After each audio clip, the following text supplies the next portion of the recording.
Hey there, Taylor Ellwood here at Imagine Your Reality, and tonight we are going to be talking a bit about writing copy for books. I'm going to talk about what I'm doing with this live stream series. I've been thinking about it a little bit because I've been trying to figure out what do I really want to do with this live stream video series and with the Imagine Your Reality video channel.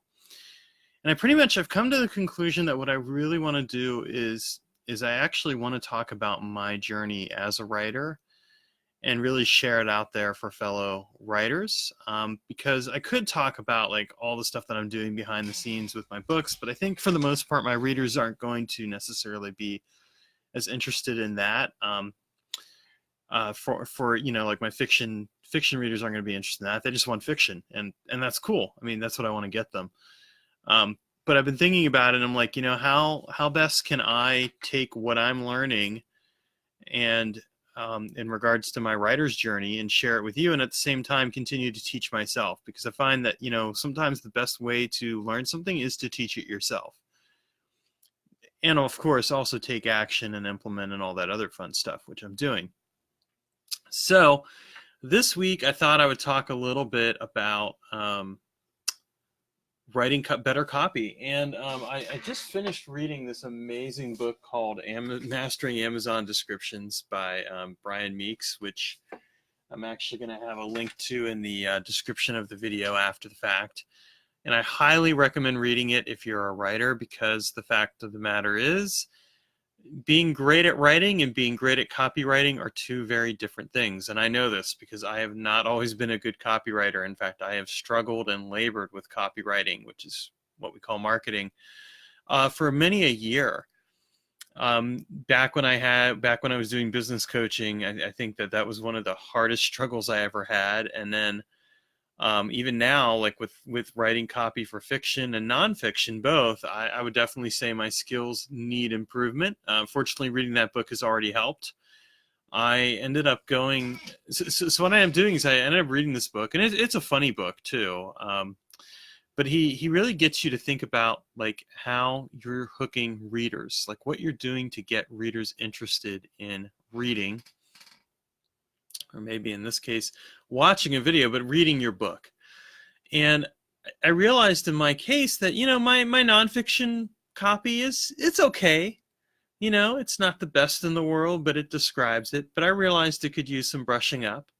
So I took the skills from the book and I worked on my nonfiction copy. And I think I've already seen a definite improvement in the sense that I've seen more sales for my books, including the books I'm not advertising, but the books that come later in the series. So I'm happy about that, because trying to get those books sold is always an interesting thing. I mean, the name of the game here really is, you write books because you want to sell them and you want to get them to people. And, so when I see an increase in book sales because of copy, even if it's just an increase by, before this book was only selling a couple copies, and now in the last couple of days I've sold a copy almost every day or something like that, that tells me I'm doing something right.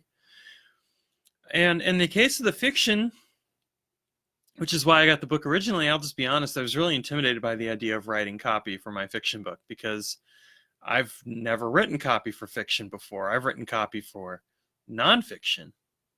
And, I've got the basics of it down, but again, needed some improvement. But in this case, I'm like, well, how am I going to do this?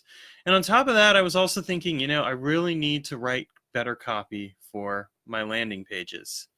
Not so much for the nonfiction. Ironically enough, my nonfiction landing pages convert really well. In between 40 and 50% of people who visit visit one of my nonfiction landing pages for getting a free a little free book, end up converting. And that's really good. I mean, anyone in the industry will tell you that anyone who's getting 40 to 50% of conversion, they'd kill for that, because it's just really good. It means that basically, you're getting a fair number of people subscribed to your e-list. And then ideally, from there you go on and sell books and whatever else you're selling. In my case, I just sell books, but that's me. Anyway, with the fiction though, I'm like, okay, I've got to figure out how to write this. So that's why I picked that book up. And as I read it, I realized, okay, this isn't as hard as I think it is. I've got to come up with a good hook. You know, something that's going to grab people's attention. Like in the case of Learning How to Fly, my fiction book, which is coming out next week, the hook is, you know, before he can become a hero, he has to learn how to fly, right? The idea being that, oh, he doesn't know how to fly. Well, what's he going to do to become that hero? How is he going to learn how to fly? And then, you know, building it out from there. And I found that it became a lot easier. And I tried the same thing with the landing pages for the fiction. I actually wrote 2 short stories, and I found that you know, the one I haven't really put out there too much, but the other one, which is a novella that's a prequel to the Learning How to Fly series, I put that out there, and I've already managed to get some decent conversion on it. Like I've gotten, I'd say about 25%, which again is pretty good, all things considered, when you're looking at the fact that, especially that I am, for all intents and purposes, an unknown author in the world of fiction. Like not too many people know who Taylor Ellwood is when it comes to fiction. Like maybe a few people, a handful at most. And so the fact that that I'm getting a little bit more than a handful, at least, you know, wanting to read my fiction, is a good sign. We'll see how that conversion rate plays out when the book comes out. Right now it's available for pre-order, but I'll be honest, the pre-order isn't that. I've gotten like 1 pre-order so far. And I think part of that, again, is because A, I'm not that well known, and B, if I really think about it, you know, I kind of set the pre-order up, and it's like a long stretch. It's like, oh, I've got to wait over a couple weeks to get this. If people don't know who you are and like what you've done in terms as a writer, they're not going to pick up your stuff. I could probably get away with that with a nonfic book, not with a fiction book. So lesson learned there. But just the fact that I'm seeing a bit more conversion with the copy in terms of just the freebie is a good sign, and I think that it'll play out with the fiction book when it comes time to really push it out there and launch it. So that's basically what's going on with me right now. And I think that, as I said before, as far as these videos go, I'm just going to turn this into more of a series about my writing journey and like what I'm doing as an author to become more successful at what I'm doing. And of course, hopefully in the hopes that it'll help my fellow authors.